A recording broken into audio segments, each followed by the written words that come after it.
Shabbat shalom, Shabbat shalom, Mr. Picard. Shabbat shalom. Welcome again to another set-apart day.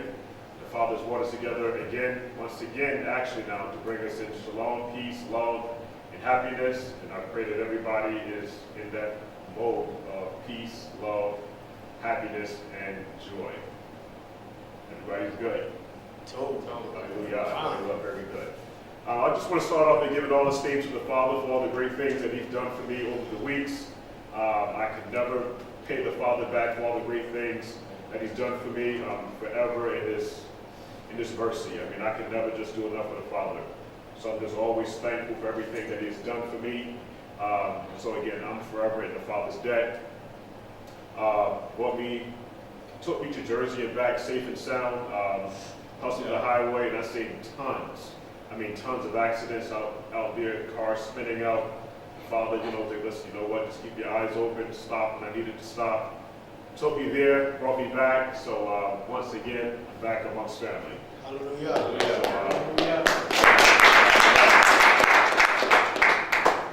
Mr. Cobb put out that prayer, I gave my brother a call, and he did what he had to do. So, again, blessings do work. Never forget that, blessings do work. And in the multitude of the company, of the body, the Mashiyach is definitely there. So let's not forget how important prayer is. Very, very important to pray. Anybody have any testimonies on how the Father has been blessing them, sharing with them joy, love, peace, mercy, understanding? Okay, we have my good brother here. I just want to give thanks almost to Yahuah. This week I actually had my interview for management position, and from what I've heard, everything went well from two sources in management. Okay. So just keep that. I give all thanks to Yahuah for that. And also keeping me throughout the week. Hallelujah. Very good. Very good. Very good. Very good. Excellent. Excellent. Anybody else? Everything they'd like to share? I spoke with your Ima, the young lady she called about confirming your hours, and I'll be taking care of that, be the Father's will on Monday. So you'll be good to go. Hallelujah. Hallelujah. I can't hear. Oh. What do you mean you can't hear? No, it's up to you. The community service. Oh, thank you. Yeah, no problem. No problem. No problem. Anybody else? The weather's been changing. Just like the coldest I've ever remembered it. I mean, I've only been down here for 3 years. And sometimes it feels like I'm back in Jersey, man. We've been getting that 30-degree weather the last couple of days. Yeah. So, Yeah. So, I mean, I want to just thank the Father, for bringing me through the week, waking me up, getting me here safely. And, I'm talking about through my whole life. I mean, I was not supposed to be here, all of the wickedness that I've done. So I want to thank Him for being there for me all the way up until now.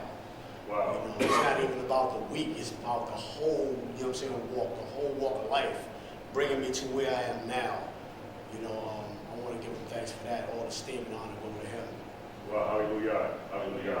A lot of times we forget about that, how we used to walk prior to the walk. Mm-hmm. And what you said was very, very important. I mean, all the things that we've done before we came into the walk, it was worthy of death. Mm-hmm. All of it. And so to have that awakening and to acknowledge everything that you've done in the past, forever in the Father's debt. Yes. Forever. Great. Hallelujah. Okay, I see your hand come up. So this week, I was emergency room for chest pains. I had some chest pains that have been going on for like 2 days. So I said, let me just check it out. So I go into the hospital, and I have a heart condition, so I had it since I was young. So I'm kind of prepared for her to tell me I need to go back on medication or whatever like that. So she comes in, and the doctor tells me, my kidneys are shutting down, and we're going to call a kidney doctor specialist to make sure to see if it's irreversible. So while she's telling me this, and she's like, yeah, we see some things with your heart, you're going to see a cardiologist. So I'm saying to myself, like, wow, okay, this time I go out, I feel at peace, but I'm sitting here like, I'm gonna tell the girls in the bar, and I'm sitting here like, I didn't even remember anything I've done for my kidneys to shut down. What is she talking about? So I'm trying to process this all, and I'm saying prayers, like, if it's meant to be, this was gonna be, and I think I'm in a good place. I right the wrongs, this going through this whole thing for 20 minutes. So I haven't called the bar, I haven't called the girls, because I'm still like processing, like, did she really say it's going to shut down and irreversible? So she comes back 20 minutes later, and she said, I am so sorry. I didn't mean to tell you that. You and the lady next door is the same age, have the same issues coming in. The only difference was her kidneys are shutting down. And she said, I clicked on the wrong folder, and I had to immediately come in and correct that. So I'm saying, ladies, for 20 minutes, you done stressed me out. Some news, and I said, now I second guess your lab work, everything that you told me. So you tell me your copy of your labs, everything is fine, your kidneys are working, they're in order. But I'm saying to myself, did she tell the lady next door everything is fine? Now she has to tell her her kidneys are shutting down. Wow. So I told her, wow, you stressed me out so much. Now I need a doctor note because I can't go about tomorrow. And she gave me the doctor note, but it just showed me in a short period of time you evaluate your whole life. Right. And I felt I was in a good place. But I said, wow, in just that instance of hearing something like that, do you say, why me? Why am I going through this? And start, I think of a Job situation. And I said, no, thankful for what I had, my family, what I was able to contribute. Hopefully my girls are left with a good legacy. I thought about the positive side. Right. And when I called the bar, and he was like, really? I said, you didn't notice how calm I was when I was telling the story? Because I would have been freaking out. Yeah. But I said, no, I'm fine.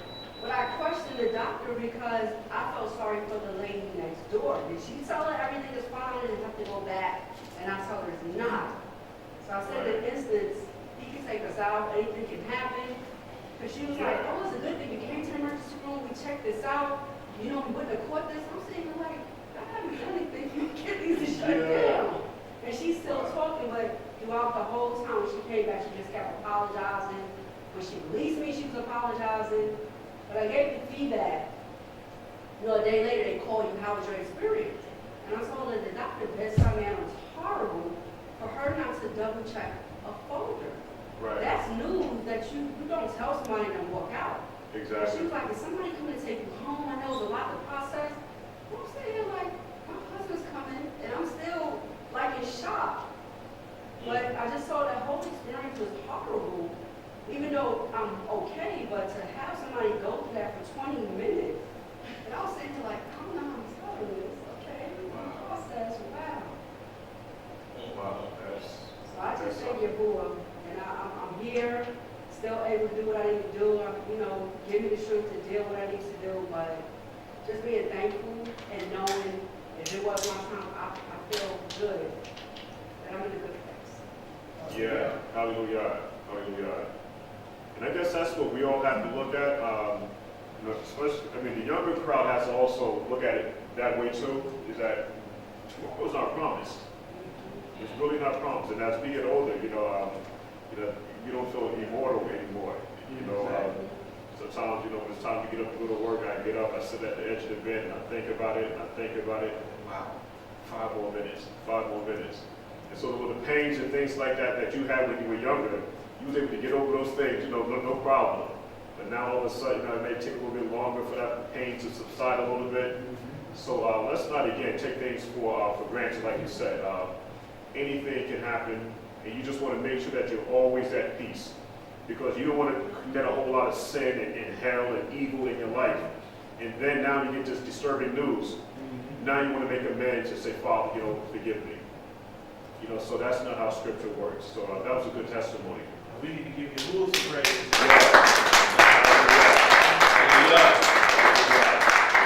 We'll see like that story couldn't have been the way she received the news the first time. Yeah, that's right. So when Absolutely. we will send it back and give us good news that the report was wrong, we can't afford to sit here like he didn't do anything. You know what I'm saying? Yeah. So it could have been the other way.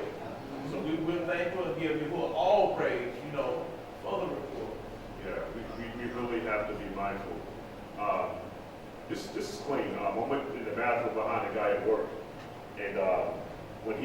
urinal, bro, it was full of blood. Oh my gosh. You know, so I don't know what, prostate problems or whatever the case like that might be, but we know as men, prostate problems are coming up like real heavy in our communities, and I think it has a lot to do with what we're eating and things of that sort. So just be mindful of what's going on around you. Try to stay as steadfast with Torah as possible, because there's a lot of sick people out here. And don't take nothing for granted. I mean, going to the bathroom, waking up, putting one foot in front of the other. A lot of people can't do those things.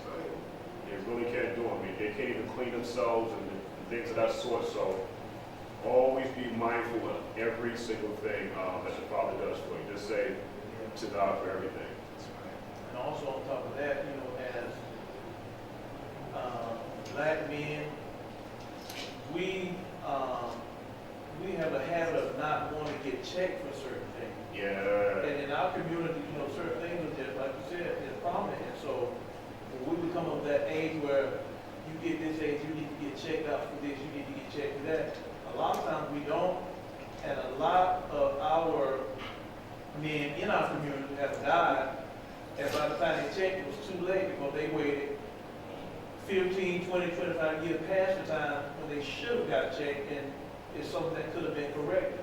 And just our diets too. You know, a lot of times we neglect, we kind of laugh off things when I always pick at the bar, as I can. I'll be like, you know, food comes like, hey, you won't be able to eat nothing but as much as I joke. A lot of stuff, it's really true. We have to really look at our diets and the stuff that we're consuming. And because one thing we find out, we have to realize and understand the system that we live within. And for $1, the FDA will approve anything. And just because they approve it, we automatically we're under the assumption that it's okay to consume because it's been approved by the Food and Drug Administration. That's not so. These people have a whole other agenda. It's greedy. And they don't mind killing us in the process to obtain. Yeah, I agree with you. I'm sure, folks, I'm sure you see a lot, you know, things that can be prevented. My grandfather, he didn't have to pass away as early as he did. My father didn't have to pass away as early as he did. But again, the preventive measures just didn't take. And one of them was getting your prostate checked. So that was hard for me. He was like, listen, it's about time for you to get that prostate checked. I was like, well, really? I don't think so. So, you know, so it was one of those things. So I kept getting my blood drawn. So they said everything is good, everything is good. But you need to make sure that everything is good. You know, the alkaline diet that you're talking about, that's very important because people start to push that a whole lot now. The red meats and how this profess stuff to digest inside of your system, we really need to detox at some point. Just stay home and just get all of that crap out of your system and try to stay as healthy as possible. They interviewed a doctor. I think I had told y'all this before. The son you was talking about, you know, his prostate, but they interviewed a doctor and they were saying that the doctor was telling them that a lot of the people that had died, you know, they could have lived, that they checked the people's colon, and the people's colon was so backed up. Yeah, man. It was like terrible. Like if they had a clean colon, they probably would have lived. Right. And then I associate that, you know, like with a vehicle, with a car. You know, as your car gets older, you got to get an engine flush because of all of these backed up, you know what I'm saying? You go from the oil and all of that stuff like that. So you got to actually cleanse it. Right. So it's the same thing with the body. As you get older, and all of the things that we're eating, you know, your colon get backed up. So I think, you know what I'm saying, like when you're saying that, it's important that you actually do a cleanse. Right. You know, to cleanse your colon and stuff like that, because he was like, man, these people have bad colons. They were backed up. So, you know, on top of, you know, the prostate, the colon is very important. You know, key to life. You know what I'm saying? Keeping that colon cleansed and keeping everything just moving. Yeah, absolutely. I agree. I agree. We start having a class here about giant turkey. You know, absolutely. But again, it's a pleasure being here. We got a little heat here, so we're good to go. Nobody's going to be trembling here, unless it's the set-apart spirit as Moray comes up to speak. So if you see anybody trembling, you know, that's that set-apart spirit that's flowing through the congregation. But again, everybody's good. It's a pleasure being here again. We're going to go ahead and get the lesson started. We're going to have our chief, Zakein, to blow the shofar 7 times. And we'll have our good brother, Zabud Yahuah, okay, to bring us in with prayer.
Heard the testimonies that have been given here today, Father.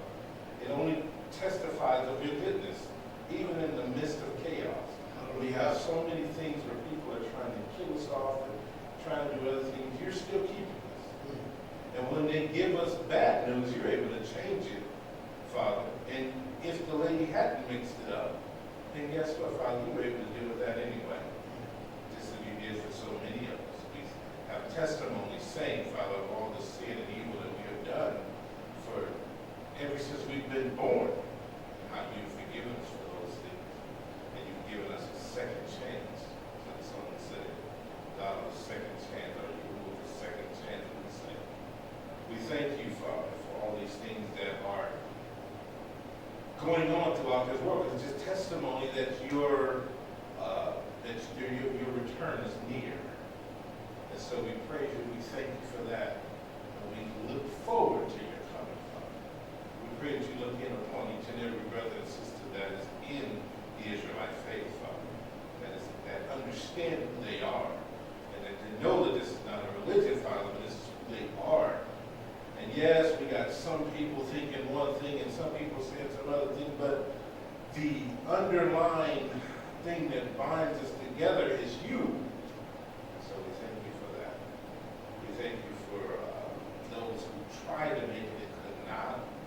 We pray that anyone that are on their way, that you can give them traveling grace and that they will make it here safely in this rain now, dear Father. We pray that you will look in upon Solomon and the others who are out of town right now. Just keep them safe until they return home.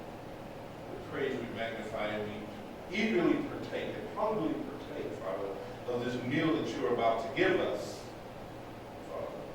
We look forward to it. And even though it might cut a little bit and it might hurt, and we might not want to accept it the way it's coming through, Father, we know that we analyze it and we look at it and we implement the change that's needed because you said it was right. And so that's where we stand. And so we praise you, we magnify you, we lift you up again. We can't praise you enough. In your Son, Yahusha's name, we pray. Hallelujah. Hallelujah. Hallelujah. Hallelujah.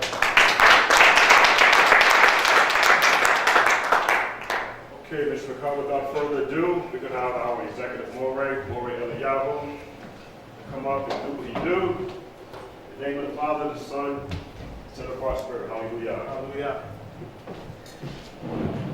Shabbat shalom, everybody. Shabbat shalom. Shabbat shalom, everybody. Shabbat